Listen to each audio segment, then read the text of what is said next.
xulka qaranka Iran ayaa guushii ugu horeysay ee taariikhdooda koobka adduunka ka gaaray xul reer Yurub iyagoo garaacay xulka Wales kulan xiiso badnaa oo daqiiqadii ugu dambeeyay lagu kala baxay.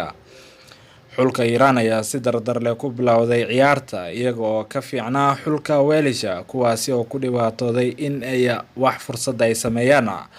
xulka Iran ayaa ahaa xul ka fiican Wales iyagoo sameeyay fursado waaliya oo ay ku doonayeen in ay hoggaanka ku qabtaan qaybtii hore ee ciyaarta. xulka qaranka Iran ayaa gool dhaliyay qaybtii hore ee ciyaarta, laakiin goolkaas ayaa la diiday sabab la xiriirta offside uu ku jiray xidiga goolka uu dhaliyay. waxaa barbara eber ay ku aadeen qaybtii hore ee ciyaarta oo ay labada xul ay ku kala baxeen barbardhac isla markaasina aan wax gool iska dhalina.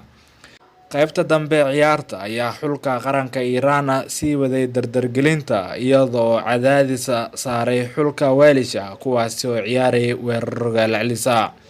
xilli Iran ay ku dhibaatoonaysay inay dhaliso gool sabab la xiriirta goolhayaha Wales oo ahaa mid badbaadin fiican sameynayay uu joojiyay kubadaha ciyaartoyda xulka qaranka Iran.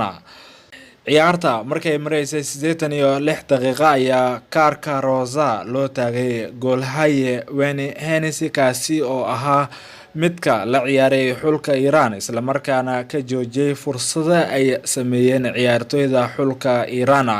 xilli Wales u dagaalamaysay sidii ay ugu yaraan barbardhac ugala tagi lahayd garoonka ayaa waxaa isbedelay qaybtii dheeriga ciyaarta.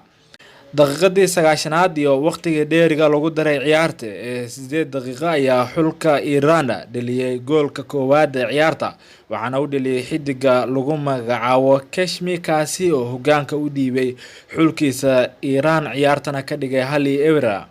xulka Wales oo doonayay ugu yaraan barbardhac ayaa difaac ka baxay si ay u raadiyaan goolka barbaraha taasi oo meelo badan u furtay xulka Iran. daqiiqadii ugu dambeeyay ee waqtiga dheeriga ciyaarta ayaa xulka Iran waxa uu dhaliyay goolka labaad, waxaana uu dhaliyay xidiga lagu magacaabo Remy kaasi oo ciyaarta ka dhigay 2-0 oo xulkiisa uu sii dheeray hoggaanka ciyaarta. waxaa sidaasi ku dhamaatay ciyaarta oo xulka qaranka Iran natiijo fiican ka helay inuu u gudbo wareegga xiga isla markaana uu guushiisii ugu horeysay uu ka gaaro xul reer Yurub.